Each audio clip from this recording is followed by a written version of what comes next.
Welcome on into this co-promoted event, ladies and gentlemen. FSU versus Miami week. We've got the two top titans of the Rivals.com network, Gene Williams from Warchant.com, Gary Ferman from Kingsport.com. If you're a Florida State fan, use the promo code Warchant30 for 30 free days of access. Miami fans, use Miami30 for your 30 free day trial. Also hit that thumbs up button. We would appreciate it. It's the biggest game of the year for both these programs, especially Florida State with Florida not being on the schedule this year. So let's talk about just how important this game could be. Gary, I guess I'll start with you. You're the home team on this one.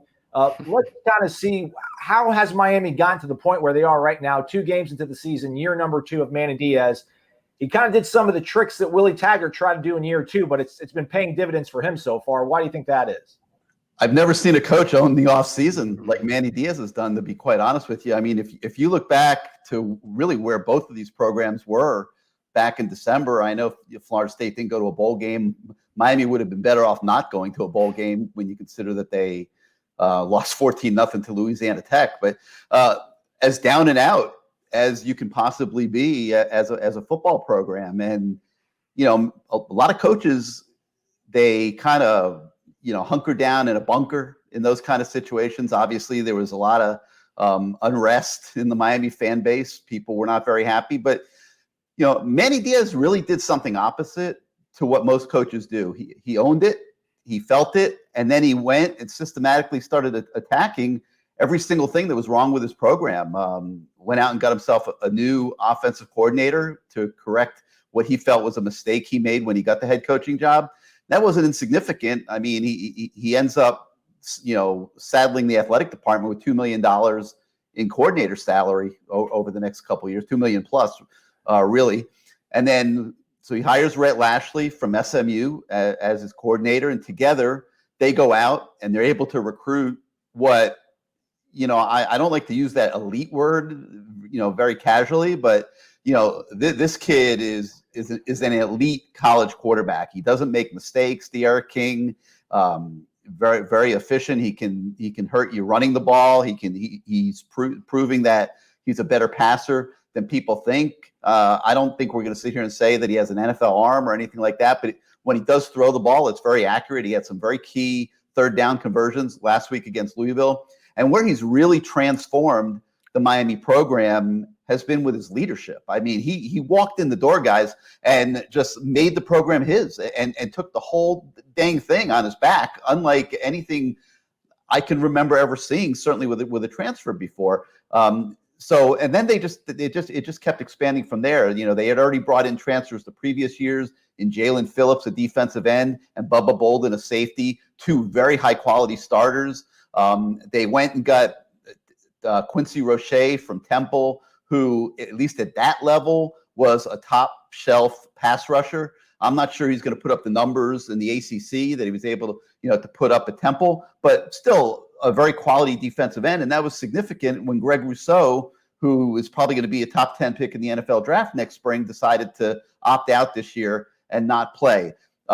Miami had massive problems in the kicking game last year that probably cost it 2 or 3 games. They go out and get Jose Borregales as a transfer from FIU to solve that problem. A year earlier, they had got Lou Headley as a JUCO transfer. So really, you've got, say, the 24 guys that are the major contributors to this team this year, 7 are transfers. And it's taken what I would have been the most average of rosters. I think without these 7 guys, I have no problem saying that Miami would be probably about a 500 team this year. And it's making them, I'm not going to say a contender in the ACC, because I think that we're going to find out in a couple of weeks where the Canes stand in relation to Clemson, which seems at a whole other level than everybody in college football.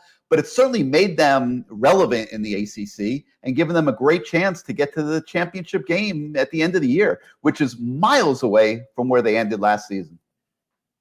Is that what it feels like for you, Gene Williams, covering Florida State? Is it not being able to capitalize on the transfer market the way Manny Diaz has? It's only 8 months of a rebuild for Mike Norvell, but this program's really almost 80 months, really, when you factor in the whole Jimbo Fisher fiasco. Yeah, there's no doubt. If Florida State could have got someone like D'Eriq King in their offense, we might be having a totally different conversation right now. But yeah, there's no doubt Miami did a fantastic job in the transfer market. And Florida State did get a couple quality transfers in there, including the starting running back, Ja'Shawn Corbin. If we're going to go bigger picture, though, man, it's really got to go back about 3 years to discuss why Florida State's where it's at right now. Jimbo Fisher, we all know, checked out in 2017, stopped recruiting, put Florida State behind the 8 ball, and then they compounded the problem by making a bad rush hire in Willie Taggart, and then it got worse with Willie Taggart hiring an even worse coaching staff with Mario Cristobal and that staff. The primary assistants with him stayed at Oregon. It really messed things up for him, and it was a disastrous 2 years. And the vibe is Mike Norvell is going to be a good coach. I mean, we interact with him. Everything is positive. We talk to high school coaches. We talk to the administration. All his assistant coaches seem to be on top of stuff, but he's been dealt a really awful hand. Willie Taggart didn't recruit a quarterback for 2 years. He didn't sign one. And Jimbo Fisher didn't do much before that. So we're in this situation now where they've been forced to start James Blackman. Now he signed, I think, 2 really good quarterbacks, Chubba Purdy, who's been hurt, who probably won't play this weekend just because he's still getting over that broken collarbone, and Tate Rodemaker. And he's got a top quarterback coming in 2021 and Luke Altmaier. But that's not going to do you a whole lot of good early this season. So there's a big rebuilding going on right now. So I think Florida State is probably maybe where Miami was at this point about a year ago. So you would think with better recruiting, some key transfers in the offseason, you improve throughout this season. Florida State could be where Miami is in 2021 at this point. But right now, this is definitely a rebuilding effort. Well, I'm going to make Gene really sick, okay? Because he certainly did it to me for the 7 years that Florida State was winning this game every single year. And guess who helped coach De'Ara King in high school? Charlie Ward, Gene. Yeah. Charlie Ward, okay? So, if De'Ara King lights it up on Saturday, make sure all the Florida State fans are aware of that so they can, feel a little bit more, miserable scary. watching the game. I'm kidding. But no, I know. That's a true fact. I mean, Charlie Ward helped mold De'Ara King into what he is today. Yeah, behind my left shoulder, that guy right there. Yeah. So, that's a fun little fact. So offensively, De'Ara King, you've sort of scratched the surface, Gary, on what he's brought to the team. But that running back, Cameron, seems a pretty special player in his own right. Just how much are those two guys, is the synergy between King and his running back been able to lift Miami this early on? And is that pretty much at least the one thing this program can hang their hat on offensively right now? Yeah, I mean, Cam Harris came back for this year a whole different player. He worked extremely hard in the offseason. He made himself a much more physical back, and he's stronger, he's more confident, he's faster, and you really see that every single time he touches the ball so far this season. And then, Florida State fans aren't going to be happy about this either, but the second back, Jalen Knighton, who Miami kind of stole from Florida State, has been sensational as well, and has made big plays in both of the opening 2 games, and is clearly going to be a key piece of this offense for the next few years. So with those two, and then a little sprinkling of Don Chaney as well, who's another true freshman, Miami's got probably a better running game than it's had in a few years. I mean, these guys are doing a great job. They're complete backs. They can catch the ball out of the backfield. So a defense in defending these guys has its hands full, no question about it. Now, the Miami passing game has not really gotten on track so far to the degree they would want it, but they've got 2 phenomenal tight ends to build it around, in Brevin Jordan and Will Mallory. And I think that, that's going to become more and more of a factor as the year goes on. And I think it's something that, we'll see a lot of on Saturday night. We saw them on the field together, some against Louisville. To me, the Miami offense is best with those 2 guys on the field together. So I'm expecting Rhett Lashley to do that a lot more, to kind of add a little bit more juice to his passing game while they wait for a receiver to kind of separate himself. Right now, I think, they've just got a bunch of guys out there playing receiver. Nobody's really stepped forward and said, I'm a guy that you can count on to win football games. Miami has that luxury of a running game to lean on right now, Gene. When you look at Florida State's offense, I mean, is there anything that can kind of compare maybe to what they have with Harris or King, at least at one position? It's a one-game sample, but they've obviously had issues, especially in run blocking in that first game. Really did not do well there, but that's been a recurring theme for Florida State the last couple of years. And it's the first time going back to almost a decade they don't have a 5-star running back on the roster. I mean, they put out NFL guy after NFL. I mean, Devonta Freeman, who just signed with the Giants, was there. You obviously had Dalvin Cook and then Cam Akers, who's now with the Rams. So, I mean, it's tough now. They don't have that elite guy. They get Jayshon Corbin from Texas A&M, and I think he's going to be a nice back. But really, it's kind of a committee deal with him and LaDamian Webb and then Lawrence Tolafili, who's a talented freshman. So I think you're going to see a dose of all those guys right now. They kind of feel their way to figure out what's best for the running game for Florida State. So, I mean, I think that's going to be key to this game. I think Florida State cannot go into this thing one-dimensional, trying to throw the ball. We saw what happens when James Blackman drops back and tries to throw the ball 40 times. They cannot get behind the sticks. They've got to be able to run the football. But that's something so far, honestly, they just have not been able to do consistently. And, Miami has not been great defending the run. Louisville was gashing them pretty good at many points of that game last week. So, I'm sure the Florida State's offensive coaches took note of that. And I think that probably coming out and trying to run the ball against Miami is a logical strategy for the Seminoles. And, just from an outside observation, Gene, I think that what you're saying really is applicable because you don't really have a franchise quarterback right now. And you've been kind of scrambling at the quarterback position. And I don't think that it's not a coincidence that Florida State's struggles on the field are aligned with the fact that that they don't have a guy at the quarterback position who can, sort of carry the show and instill confidence the way that the Eric King right now is doing for Miami. So, well, it's funny you bring that up because, a couple of those years, I think it was disguised by Dalvin Cook because he was such an elite back. And if you go back and look at some of those seasons, those last couple seasons, he carried Florida State. Florida State's barely a 500 team, but he broke so many games wide open, as you guys saw a couple times. Now they don't have that back, and they're struggling at quarterback, and they've got an offensive line that's not very effective. So it's not a real good combination. But there's nowhere to go but up. But you're right. I totally agree. If Florida State's going to have a chance, the game plan has to be to come out to try to establish the run. You can't be completely run heavy, but I mean, they've got to use the run to set up some pass here. But you're absolutely right. Florida State's not going to be able to throw the ball around all afternoon.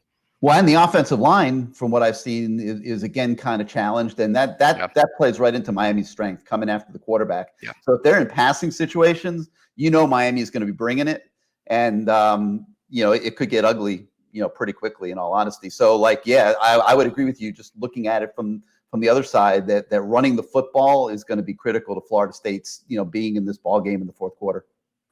Gary, statistically, Miami's defense really doesn't jump off the page, but I mean, you mentioned their aggression and that sort of reputation they have, the turnover chain, all that kind of stuff. I guess, how explosive are they still when it comes to rushing the passer, even without Gregory Rousseau? Well, Manny Diaz defense is predicated around negative plays. I mean, when I look at the Miami defense, I don't think the personnel is as good as it was a few years ago. I think we've kind of seen that a little bit, especially last week. There's times when they can be had, but there's also going to be times when they're going to make massive plays. And I think they count on those big negative plays making up for, maybe some of the warts that they have. I mean, I'm not sure the defensive tackle position right now is where they would like to see it. I don't think the linebacker position is where they'd like to see it. I'm waiting for somebody to test the cornerback to the degree where we can get a true evaluation on them. But certainly coming into the season, I felt that cornerback was an area that's lacking depth and maybe could be challenged a little bit. So I don't feel the personnel on Miami's defense is what it was, back in, say, 2017. But they still do schematically have the ability to create negative plays that put you in bad situations. And, that's going to always be Manny Diaz's calling card on that side of the ball. Hey, Gary, to put this in perspective, it's on my write-up on Warchant right now, and I went and looked at the pressures. Florida State against a not great Georgia Tech defense gave up 23 pressures in the first game. Miami's quarterback's only been pressured 13 times through 2 games. So put that in perspective right now. That is a bad matchup. If Blackman or whoever they have back there has to drop back in known passing situations, that's got to be a nightmare for Florida State's coaches. Well, the Eric King's getting rid of the ball quickly, Gene, and that's a big part of the Rhett Lashley offense. Quick reads, quick passes. Don't take negatives. Don't take sacks. Miami gave up, I think it was 51 sacks last year. The offensive line is a little better this year. They brought in, Jared Williams is another one of those transfers from Houston, a right tackle that they kind of put in there and who's solidified that spot a little bit. So they've tried to cut back on sacks. They've significantly eliminated turnovers. They haven't turned the ball over in 2 games. And I think that's why you're seeing less negative plays. Gary, I'm a little curious too, before we go back to Aslo, tell a little about how different is Miami's offense under Lashley. It looks totally different than what we saw under Enos last year. What has been the major change there? Well, I mean, I think having a quarterback that's a threat to run at all times, I think that puts a lot of stress on the defense. And I think what you're seeing is defensive backs got to keep their eyes in the backfield, and that can, create some issues. I think Lashley's very good at least he was against Louisville.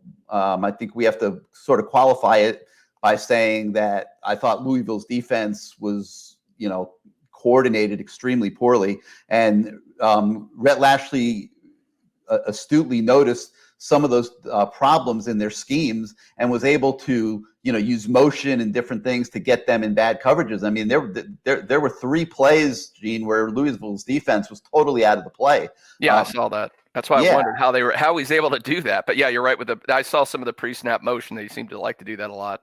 Yeah, I mean, there was one of those plays where they left the entire right side of the field without a defender on it. I mean, you don't see that. You'll go through games and very rarely see one play like that. I mean, obviously guys get beat and things like that, but to where they're just handing you touchdowns. Miami had 3 touchdowns just handed to it in that game last week, just from pure mental breakdowns on the Louisville defense and schematic breakdowns. But so Lashley, he does a lot of little things that I think that can stress the defensive coordinator. And one of the things you have to look at is the matchup last year when SMU played Memphis.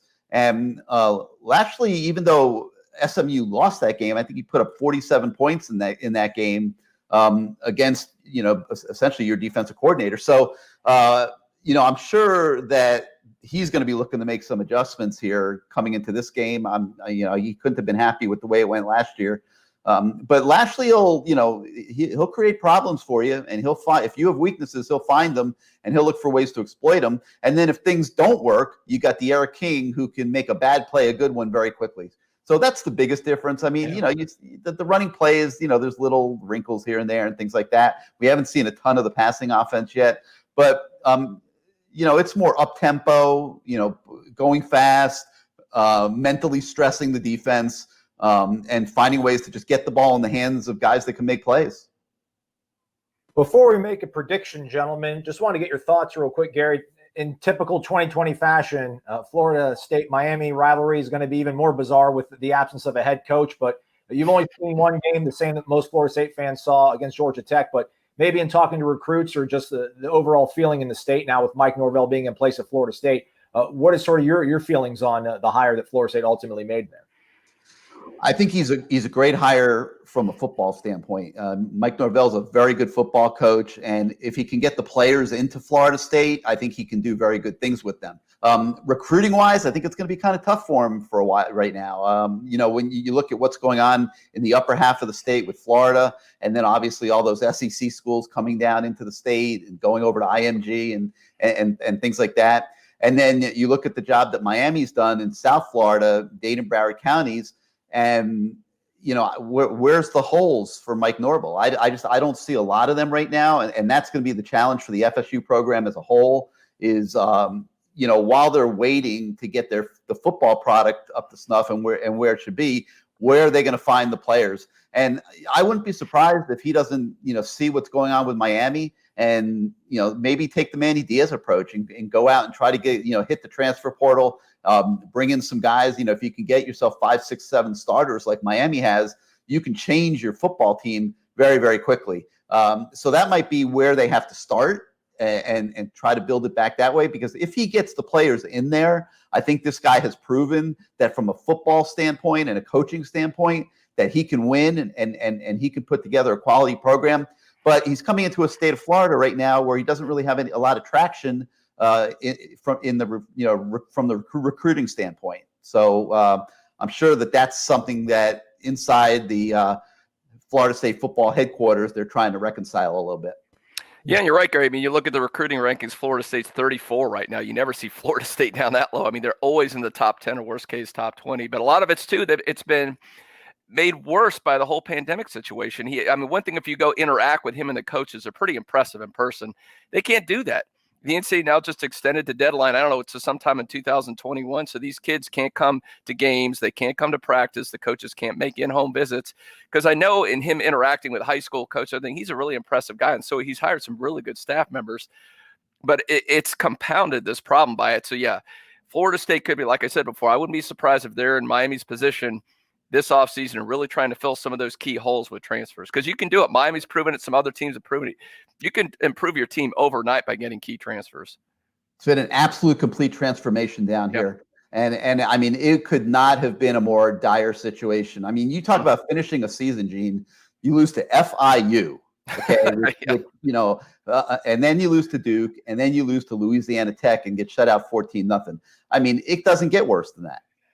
For a program like Miami, it was absolutely ridiculous. And you're sitting there, you got a first-year head coach, and now you're saying, "Holy shit, what did the athletic director do here?" You're saying, "Oh my God!" They got 5 coordinators on the payroll, still do. They've got, I mean, it's like it was like as bad as could be. It really was, and. Man, like that, boom, boom, boom. We just started, boom, new coordinator, new quarterback, new right tackle, new kicker, 2 other new offensive coaches. I mean, just went boom, boom, boom, like in rapid fire.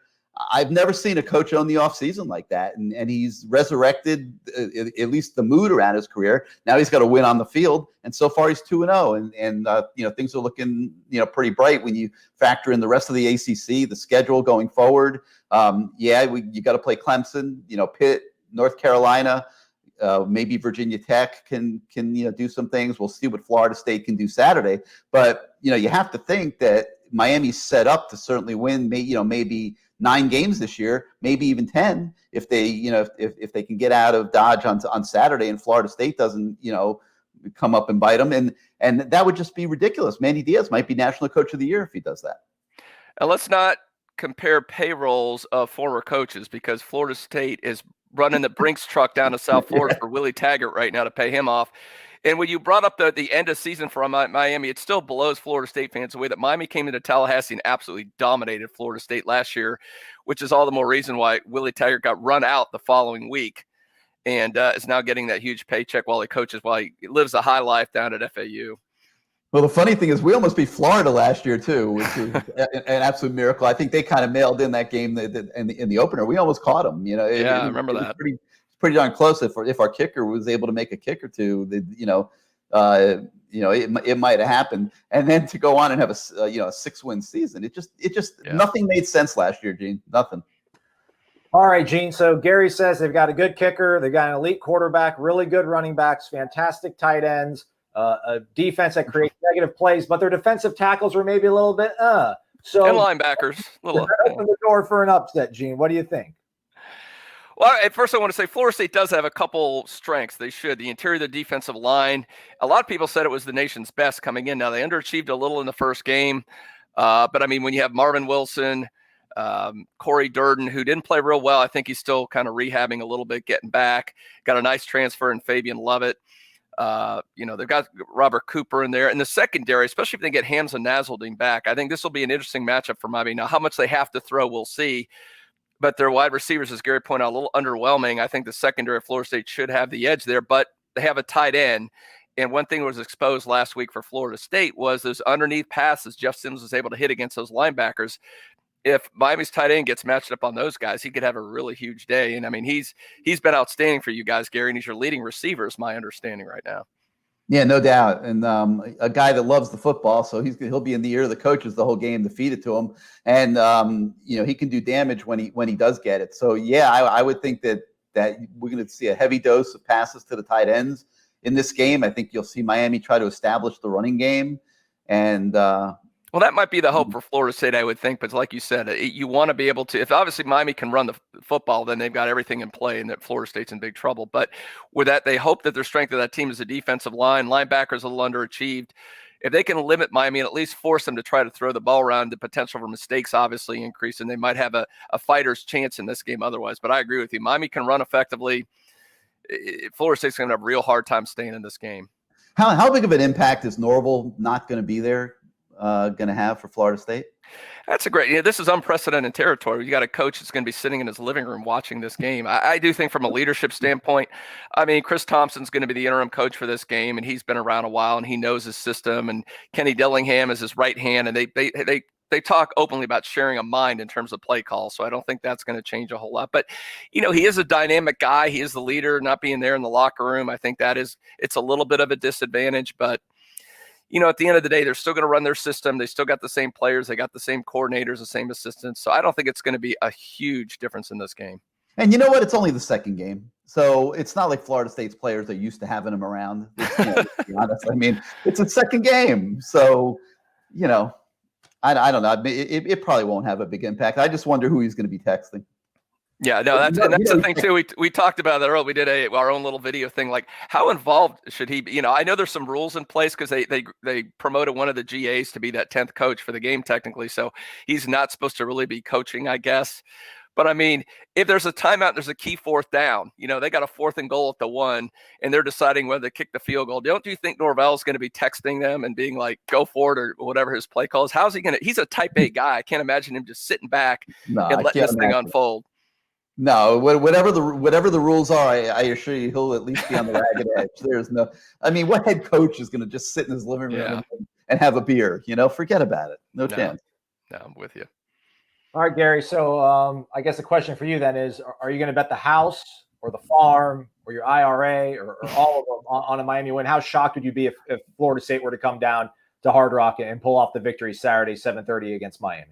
Well, I mean, with a 12-point spread in a Miami-Florida State game, I think anybody that bets the house is crazy. I mean, that's a big line for a Miami-Florida State game. I mean, look, Florida State is challenged right now. Their roster is not going to be quite as good as Miami's because of the transfers. But whatever they're capable of doing and whatever passion that they're able to bring to the stadium, you're going to get it and see it on Saturday night. So that alone increases the chances of the game, being relatively tight going into the fourth quarter. I like Miami to win. I think Miami has an enormous amount of things going for it right now, with the Eric King, with the leadership he's brought to the program, with the newness of the Rhett Lashley offense, and really a lot of questions in terms of preparation for Florida State of what Miami is going to do against it. I think it's not going to be the easiest thing to prepare for. I think that their coordinator struggled against this offense last year when they were at Memphis. So there's a lot of things pointing towards a Miami victory here, and I think the Canes, really have it going right now. So I'm expecting them to win. But bet the house. I mean, I'm not laying 12 points in a Florida State game for sure. Yeah, I don't disagree with that. I mean, I've actually got my official prediction. I have Miami covering. But yeah, in this thing, because I know one thing, the defense came out a little flat, but the one thing, Florida State has a lot of NFL talent on that side of the ball, and I think in a game against Miami, when they see the U in those helmets, they're gonna pick up their level of play a little bit, be a little bit more inspired. It's hard to get fired up against Georgia Tech, so yeah, I think you'll see a better play. I think it's going to be relatively low scoring, but I do think Miami covers the spread. I think my official prediction was 27-13 Florida State. I think it's going to be, both teams trying to run a lot, relatively conservative, but I think Miami will win by at least a couple touchdowns. Yeah, I could see something like that, but I'm not going to the betting window. Fair enough. Well, thanks for coming over here and hanging out with us on Warchant.com, Warchant TV. Gary Ferman from CaneSport.com, Gene Williams, founder and administrator of Warchant.com. Again, that promo code is Warchant30 for 30 free days of access to Warchant. Miami fans, CaneSport.com, turn to them and use the promo code Miami30 for 30 free days of access for them as well. Gentlemen, thanks for your time and insight. All right. Thank you guys.